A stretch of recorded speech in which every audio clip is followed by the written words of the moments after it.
Alright guys, the fun times over here on JP are not over quite yet because still in this pre-release campaign we have a little bit more stuff to talk about, and that are some buffs coming to Vinci and Hassan over here. Now, I have actually already gone ahead and taken a look at both of these buffs, and I will say they're kind of great. They're pretty nutty. They're very nice buffs for both of these servants. I think Hassan in particular I'm really excited to start using. Because I do actually have him on NA, so in 2 years when he finally does get this buff, I'll be really excited to crack him out. But the Vinci one is also, I think, a good step in the direction that they want to bring her in, where instead of focusing on like trying to fix her as like an AoE art servant that can't farm, they were like, what if she just absolutely slam dunks everybody into the ground and we just say we don't care about farming? And I'm like, you know what, I'll take it. You know, we've been getting a lot of AoE servants over here on the JP version of the game, and you know what, if not all of them are going to be designated as farmers, that might be a-okay. That might be fine. If some of them are just better at, I don't know, boss killing, or they just have the ability to really manage large groups of enemies, you know, I just think that's a very cool niche for her to have. But we're going to talk about all that and more in today's video. But as per usual, make sure you leave a like on the video and you subscribe to the channel for that sweet daily FGO content, where your boy is always going to be out here trying to make sure that you are up to date on the going-ons of both the JP and the NA version of the game. Also, if you want to see me play FGO live, I do that every weekday starting at 6 p.m. Eastern Standard Time over on my Twitch, which is in the description down below. But without further ado, let's go ahead and just start talking about these servants, starting off with Vinci. Now, this skill was never like the worst thing in my opinion. Like, I didn't absolutely hate this skill. I was like, okay, it's giving her some survivability, and then if we're able to win the 85% chance, we can get some really good NP damage for, you know, one of our NPs. You know, could be better, but I've also seen worse year one skills, but then they just kicked it into maximum overdrive because they make everything here targetable, and they all make sure that everything's on a 3-turn cooldown. They make sure everything is guaranteed. It is absolutely insane here. Now, you can choose to use this on Vinci herself because her own overcharge is actually really good, increasing her NP damage by 30%. It doesn't really change after the buff, in case you were wondering, but 30% before she fires her NP, plus that's going to be adding into the 30% that she has over here for 60% on NP activation. But then let's also not forget that over here she's also got the arts buff that she's able to give herself as well. So it's like she has buffs to just like kind of multiply her damage to really insane levels. I almost wonder if we're going to get like an arts version of Oberon for, well, arts teams, right? Because Oberon can work really well with this Vinci if you wanted to use her to just like really maximize that huge NP damage buff that she's going to be giving herself. But again, you miss out on the Buster buff, right? Because, well, she's not a Buster servant. So I wonder if we're going to get something like that for art servants, because, man, I'm going to be looking at Vinci whenever we do get somebody like that, because she is able to get really high levels of damage just because she can massively gas up her own damage. But here's the thing that I love about this.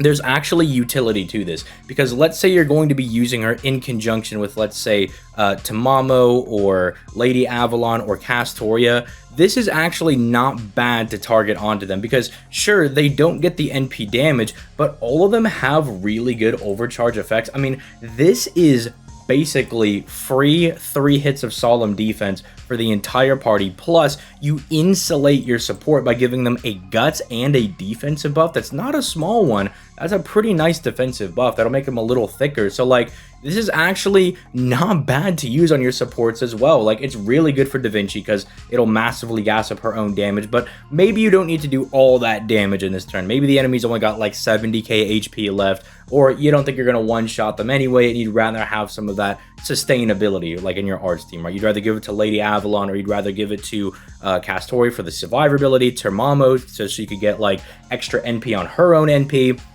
It's just really nice. I just really love the way that they actually went ahead and built this skill, because they made it to where it synergizes really well with the already previously existing supports, but it can also just be used on Vinci, and it works really well because she doesn't just have some bummy overcharge effect. And I think I even misspoke earlier, because she overcharges to her second stage. She actually gives herself 40%, not just the 30%. So she'll give herself insane levels of damage. I mean, it's just a very, very nice buff for someone like Da Vinci. And again, it's not like trying to fix the fact that she's got a one-hit AoE NP. You know, you're really probably never going to use her for farming. And I think Lysenko kind of just accepted that and we're like, you know what? If she can't farm, let's just make her do a butt ton of damage. Like, let's just make sure that she could really nuke the enemy. And I think that's a very cool way of, you know, kind of taking this servant in a new direction. I do like what they did with Da Vinci. Now, Hassan's is a lot more simple, but I think his definitely helps him out a lot, because if you've ever used Hassan, like, you might notice that when you use him, he kind of seems to fall off, and that is because of this skill right here. You lose a lot of damage once this skill goes down, and sure, they did help it out a lot by giving him this, which means that he pretty much always has a 30% buster buff up, so it definitely did help in making sure that his damage didn't completely die out, but still, you were losing a 50% buster buff. The damage lost was still very significant, and then they were just like, what if it was just 3 turns, and we also slapped a 30% battery on him? I mean, this is just, like, so well designed in so many different ways. I mean, for one, you have this that lasts for 5 turns, right? This is on a 6-turn cooldown, meaning Hassan should always have some buffs that are up because they actually overlap onto each other. And then the turn that this goes down, this should come back up, right? So, like, his skills are overlapping onto each other, so he's not really losing a whole lot of damage. And he's also just going to be doing, like, so much more damage. Like, you're going to feel him doing a lot better because he's going to have pretty much an 80% buster buff, bare minimum, up at all times.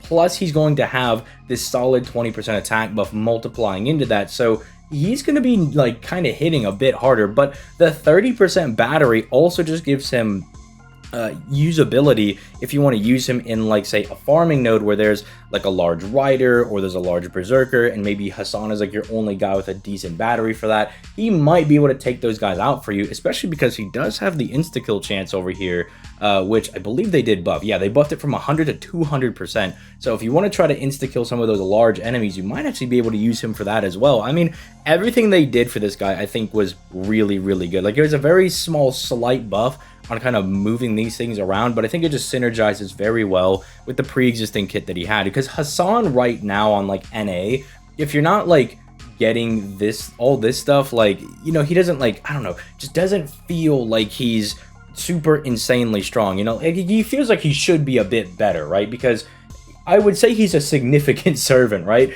You would expect someone like Hassan to be, like, real OP, coming out here just, like, taking people out, but it feels like, while this was a lot of stuff they kind of chalked onto his first skill buff, it didn't do enough for him, in my opinion. But this, I think, is kind of like the completion to that puzzle. Like, I think this gives him those last little bits of things that he needed to actually see a lot more play. But again, I'll see what people in the comments think about that one. Maybe they think I'm capping. Maybe they're like, nope, Hassan is absolutely bonkers broken right now on NA.